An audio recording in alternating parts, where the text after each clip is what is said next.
Sobrang ganda nga dito sa Maliko mga sis, kaya tara, samahan mo ako and spend another day with me as 27-year-old public school teacher, small milk shop owner, wife, and a mom, and back with another mini vlog. Nung week na nga yan mga sis, nag-aya ang asawa ko na magpunta kami ng Maliko. Kasi magpapasokan na nga daw, hindi pa rin kami nakakaakar, charis. So mga 5:30 AM ay umalis na rin kami ng bahay mga sis. Sakto natulog pa rin si Amira para makaalis kami, char. Maaga rin talaga kaming umalis mga sis para maaga rin kaming makauwi kasi baka abutan niya kami ng ulan doon nakamotor lang kami. Sa part nito mga sis, tumabi muna yung asawa ko kasi magkagaviskon nga daw muna siya kasi nai-stress na siya sa daan sis. Para nga daw matanggal yung kaba na nararamdaman niya, char. Iniwan na nga namin si Amira dyan mga sis kasi nga aside sa nakamotor kami mas safe nga kapag nakakotse. Yun, trinay lang din naman kasi namin mga sis. And then next time, if makakabalik kami, syempre sasama naman na namin si Amira doon. At dahil focus nga lang sa daan yung asawa ko mga sis, ayan for the video ako para makita niya rin. Alam nyo ba mga sis,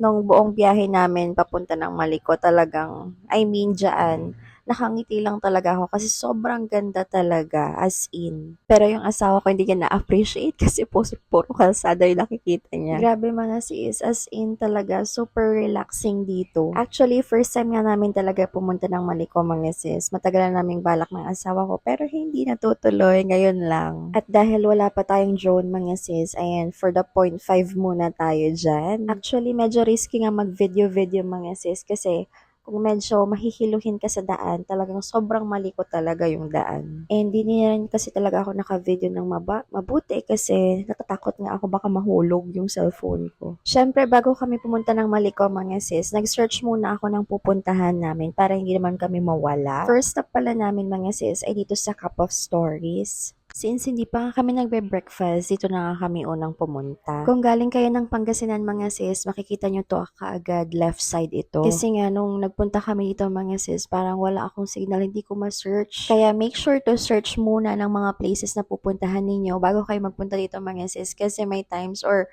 may places na wala talagang signal. Hindi ko na rin nga na video yung mga menu nila mga sis kasi nga maraming nag-order nung mga oras na nagpunta kami dyan, maraming nagbe-breakfast din. Pero gaya nga ng sinabi ko, last post ko mga sis, na medyo pricey yung menu nila. Pero worth it naman kasi medyo malayo nga yung pamamalengkihan nila, ganon. So ayan, for the setup nga kami ng asawa ko ng video dyan para makakuha kami ng magandang view. So while waiting for the food, may mga spots naman sila dyan mga sis na pwede yung pagpicturean para hindi kayo maboring. Pero looking into the view nga mga sis, ay grabe, super relaxing talaga. And July 1st week or second week nga kami nagpunta dito mga sis. And compare nga sa Baguio mga sis, super lamig nga dito.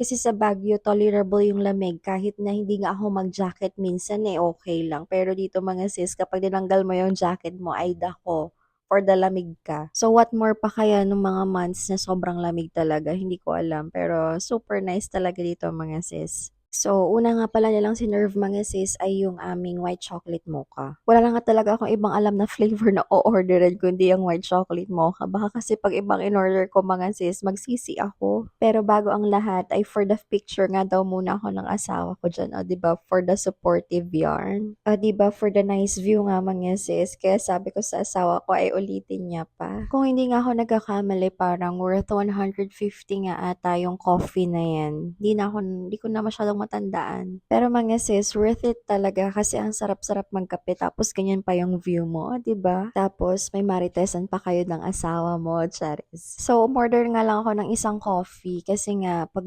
orderan ko pa yung asawa ko, baka mag-acid na siya mga sis, hindi na kami makakauwi, char. So, after 30 minutes, sinerve na nga rin yung food namin mga sis. Kagaya nga na sinabi ko, medyo na-timingan namin na medyo maraming nagbe-breakfast nung araw na yan. Since Saturday nga nung nagpunta kami dyan mga sis, syempre madami talagang tao kapag weekends. Kaya medyo naghintay rin kami ng matagal doon sa food nga na in-order namin. Sabi ko nga sa asawa ko dyan mga sis, parang medyo namamahalan ako kahit hindi ako yung nagbayad ng food namin. Pero kagaya nga ng sinabi ko doon sa post ko and kani-kanina lang mga sis, ay medyo malayo nga ang pagpapalengkihan nila. Kaya okay na rin. And ang in-order ko nga pala dyan mga sis ay Hungarian sausage with rice and egg. And yung asawa ko naman ay tapsilog. And here's a photo of what we ordered. Kaso nga lang nakalimutan kong i-video. So story na agad. So aside sa ini-enjoy nga namin yung food namin mga sis, milisan na nga lang din namin kasi nga magna 9 AM na niyan and marami pa kaming gustong puntahan. Sabi nga ng asawa ko mga sis ay dapat before 12 ay aalis na kami ng Maliko kasi nga pag inabutan kami ng ulan baka hindi kami makauwi kaagad. And if gusto nyo naman mga sis, may mga places dyan na po pwedeng mag-breakfast, magbaon na lang kayo kasi kami hindi na nga kami nakapagluto ng breakfast mga sis at para matry din namin dito sa Cup of Stories. May mga places nga doon sa mga susunod kong video mga sis kung saan kayo po pwedeng mag-picnic, magbaon na lang kayo, pwede nga kayo din mag-camping, magdadala lang kayo ng tent, ganon. Habang nag-edit nga ako ngayon mga sis, parang gusto ko nga ulit pumunta ng Maliko, Charis. Pero seriously speaking, I was very amazed with God's creation kasi tingnan mo naman talaga sis, sobrang ganda, sobrang nakaka-relax at sobrang peaceful. And isang tip nga mga sis, kung solo traveler kayo or dadalawa lang kayong mag-jowa or mag-asawa, perfect magdala kayo ng tripod dito mga sis. Kasi ang daming magagandang view na pwedeng pagpicturean dyan. Kaya kung wala pa kayong tripod mga sis, recommended nga itong gamit naming tripod. Ilalagay ko ang link sa comment section. Medyo mahaba na nga itong vlog ko mga sis, kaya part 2 na nga lang yung iba naming pinuntahan sa Maliko. Kaya ano pang hinihintay mo? Perfect sign na nga ito sis para pumunta ng Maliko at mag-nature tripping. So ayun lang for today's video. Don't forget to like, follow, share, comment dito sa video na to and ganun din sa aming YouTube channel. Thank you guys for watching. See you again next time. Bye!